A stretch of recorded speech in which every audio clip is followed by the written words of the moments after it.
भ्यो नमो नमः। Online tuition पर आपका स्वागत है। और आज का विषय है यजुर्वेद संहिता।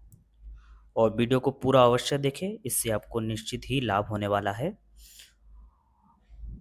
तो सबसे पहले यजुष का अर्थ क्या है? तो इसमें कहते हैं यजुर यजते है। निरुक्त में कहा है यजुर यजते है, अर्थात यज्ञ से संबंध मंत्रों को यजुष कहते हैं। यजते मतलब यज्ञ, यज्ञ से संबंध जो मंत्र है वो यजु है। फिर है इज्यते अनेन इति यजुहु, अर्थात जिन मंत्रों से यज्ञ किया जाता है उनको यजुष कहते हैं। तो ये दो अर्थ इंपॉर्टेंट है। इसके आगे एक ऋग भाष्य भूमिका में कहा है, क्या कहा है कि अध्वर्यम इनुक्ति अध्वर्यस्य नेता। फिर आगे अध्वर्यु नामक एक ऋत्विक यज्ञस्य स्वरूपम निष्पादयति। फिर तीसरा अर्थ है अन्यताक्षरावसानो यजुहु, अर्थात जिन मंत्रों में पद्यों के तुल्य अक्षर संख्या निर्धारित नहीं होती है, अक्षर संख्या निर्धारित नहीं होती है, वो यजुष है। चौथा है शेषे यजु शब्द, जो पूर्व मीमांसा में है। इसका अर्थ है कि गीति से रहित मंत्रात्मक रचना को यजुष कहते हैं। और पांचवा है, ये भी वेरी वेरी इंपॉर्टेंट, वो क्या है? एक प्रयोजनम साकांक्षम पदजातमेकम यजुहु, अर्थात एक उद्देश्य से कहे हुए साकांक्ष एक पद समूह को यजुहु कहते हैं। फिर आचार्य शायन ने यजुर्वेद का महत्व बताते हुए क्या बोला है? उन्होंने बोला है भित्ति स्थानीयो यजुर्वेदः चित्र स्थाना वितरौ तस्मात् कर्मसु यजुर्वेदस्येव प्राधान्यम। मतलब यजुर्वेद कैसा है? भित्ति स्थानीय मतलब भित्ति के समान, देख सकते हैं कि भित्ति मतलब दीवार है यजुर्वेद, और अन्य ऋग्वेद सामवेद चित्र है, इसलिए यजुर्वेद सबसे मुख्य है। और ये एक दो साल में पूछा भी गया था, तो इसलिए वेरी वेरी इंपॉर्टेंट हो जाता है। फिर आगे है यजुर्वेद की शाखाएं। तो सबसे पहले यजुर्वेद को दो भागों में बांटा गया है, शुक्ल यजुर्वेद, कृष्ण यजुर्वेद। और यजुर्वेद के दो संप्रदाय प्रचलित है, वो कौन कौन से हैं? आदित्य संप्रदाय और ब्रह्म संप्रदाय। और जो शुक्ल यजुर्वेद है वो आदित्य संप्रदाय से संबंध रखते हैं, और कृष्ण यजुर्वेद जो है वो ब्रह्म संप्रदाय से संबंध रखते हैं। फिर आप देख सकते हैं यहाँ पे शतपथ ब्राह्मण में इसके विषय में एक लाइन आ रखा है, वो है आदित्यानि इमानि शुक्लानि यजुंषि। फिर है कि वात्सनेयेन याज्ञवल्क्येन आख्यायन्ते, मतलब वात्सनेय याज्ञवल्क्य क्या कहते हैं? आदित्य ही शुक्ल यजुर्वेद है ना। याज्ञवल्क्य को वात्सनेय कहा जाता है। क्यों कहा जाता है? क्योंकि उसके पिता का नाम वात्सनी है, तो याज्ञवल्क्य के पिता का नाम है वात्सनी। ये भी इंपॉर्टेंट बात है, आपको ये सब बातें जो है नोट डाउन करते रहना है। फिर आगे आप देख सकते हैं यजुर्वेद की 100 शाखाएं। तो महाभाष्य में क्या कहा गया है? एक शतम अध्यर्यु शाखा। और चरण व्यू नामक ग्रंथ में यजुर्वेद की 86 शाखाओं का उल्लेख है। ये भी एक वेरी वेरी इंपॉर्टेंट क्वेश्चन हो जाता है कि 86 शाखाओं का उल्लेख किस ग्रंथ में है, मतलब किस ग्रंथ के अनुसार यजुर्वेद में 86 शाखाएं हैं, इस तरह से। फिर आगे है शुक्ल यजुर्वेद। शुक्ल यजुर्वेद की दो शाखाएं हैं, वो है एक है माध्यंतिन या वात्सनेयी संहिता, जिसमें 40 अध्याय और 1975 मंत्र हैं। और दूसरा है कानव संहिता, इसमें भी 40 अध्याय है, लेकिन इसमें मंत्र संख्या जो है 2086 है।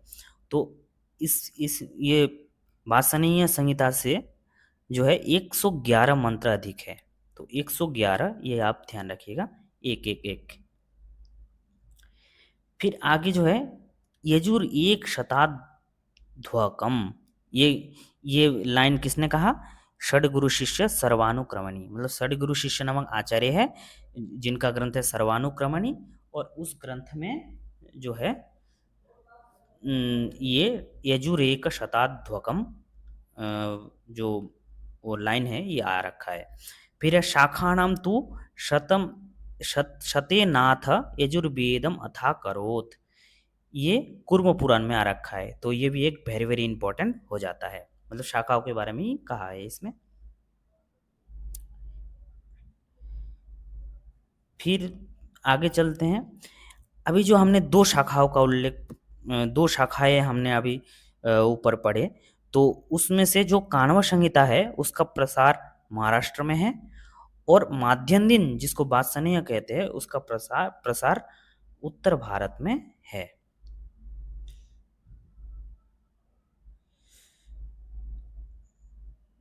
फिर इसके आगे यजुर्वेद की विषय वस्तु के बारे में देख सकते हैं। यजस्य मात्राम विमिमित उत्वह, ऋग्वेद में उल्लेख है। और अध्वर्यु की व्याख्या जो है यास्क आचार्य क्या करते हैं, अध्वर्यम युनक्ति अध्वर्यस्य नेता वाह।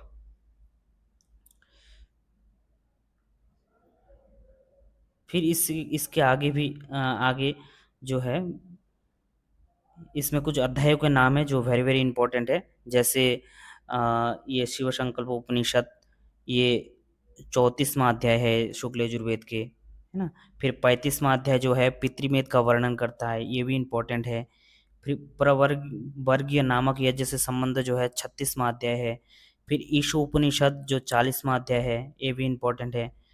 फिर इसके आगे 31वां अध्याय जो है वो पुरुष सूक्त या विष्णु सूक्त कहते हैं 31वां अध्याय को, ये भी इम्पोर्टेंट है। आपको केवल अध्याय का नाम और उसमें कौन सा सूक्त है या कौन सा विषय है ये ध्यान रखना है, और केवल इम्पोर्टेंट वालों को ही ध्यान रखना है, पूरा पूरा ध्यान नहीं रखना है। जैसे 16वां अध्याय रुद्र अध्याय नाम से विख्यात है ना। तो इस तरह से फिर आगे चलते हैं। आगे है कृष्ण यजुर्वेद। कृष्ण यजुर्वेद की जो है 4 शाखाएं उपलब्ध है। वो कौन कौन से, तो तैतरीय शाखा, मैत्रायणीय, काठक या कठ, कपिस्थल कठ शाखा। तो तैतरीय संहिता ये वेरी वेरी इंपॉर्टेंट संहिता है। इसमें जो है 7 कांड है, 44 प्रपाठक है और 631 अनुभाग है। और एक मंत्र आ रखा है देवा बसव्या अग्ने सोम सूर्य, जो तैतरीय संहिता का मंत्र है। तो इसको हुबहू जैसा है वैसा ही हमको नोट डाउन कर लेना है और 2-3 बार पढ़ भी लेना है ताकि दिमाग में रहे, क्योंकि कभी भी पेपर में ये सब जो वो मंत्र है वो पूछे जा सकते हैं। फिर सायंस से पूर्ववर्ती भट्टभास्कर मिश्र, जिनका समय है 11वीं शताब्दी, इन्होंने ज्ञान यज्ञ नामक भाष्य इस पर किया, किस पर, तैतरीय संहिता पर। और तैतरीय संहिता पर डॉक्टर कीथ ने इसका इंग्लिश में अनुवाद किया है। ये दोनों बातें भी इंपॉर्टेंट है। फिर आगे है मैत्रायणी संहिता। तो मैत्रेयी संहिता क्या है, इसमें 7 शाखाओं का उल्लेख चरण व्यू में मिलता है। चरण व्यू में नामक ग्रंथ में जो है इसके 7 शाखाओं का उल्लेख मिलता है। वो शाखाएं कौन कौन से, मानव, दंदुभ, एकेय, बाराह, हारी, द्रवेय, श्याम, श्यामायनीय। देखो आपको बिल्कुल एकदम से याद नहीं करना है, आपको बस नोट डाउन करके पढ़ते रहना है। महीने में एक बार रिवाइज कर लेना है, 2 महीने में एक बार रिवाइज करना है। आपको बस 5 से 7 बार रिवीजन करना है। तो उससे क्या होगा कि आपको एकदम दिमाग में संस्कार बैठ जाएगा। कभी भी उसमें क्वेश्चन पूछा जाएगा तो तुरंत दिमाग में क्लिक करे कि अरे ये मैत्रेयी संहिता के अंदर हमने पढ़ा था। इस तरह से आपको करना है। और फिर काठक संहिता। काठक संहिता में 5 खंड है और उन खंडों के नाम है इठिमिका, मध्यमिका, ओरिमिका या जनुवाक्या, अश्वमेधादि अनुवचन। उसके बाद जो है महर्षि पतंजलि ने क्या लिखा, ग्रामे ग्रामे काठकम कालापकम च प्रोच्यते, मतलब हर एक गांव गांव में जो है काठक का पाठ होता था, ऐसा महाभाष्यकार ने लिखा है। तो ये भी इम्पोर्टेंट बात है। फिर कपिस्थल कट शाखा, तो यहाँ पे कोई विशेष बात नहीं है। तो आगे चलते हैं अश्वमेध आदि याग, इनके बारे में।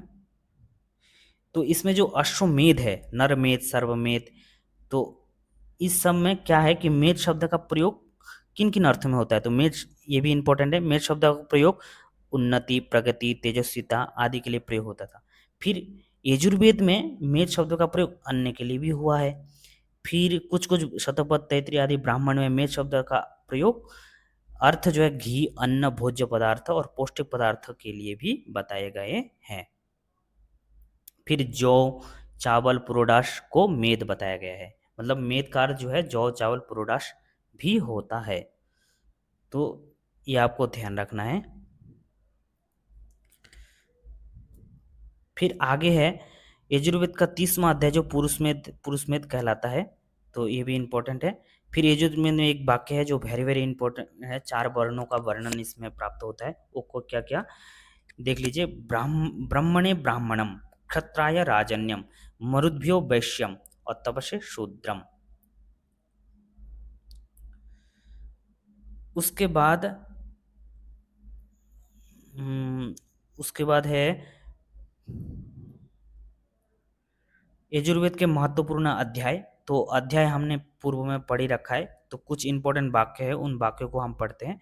जैसे यजुर्वेद में इंपॉर्टेंट मंत्र है कृष्यत्वा, क्षेमायत्वा, रय्यत्वा, पोषायत्वा,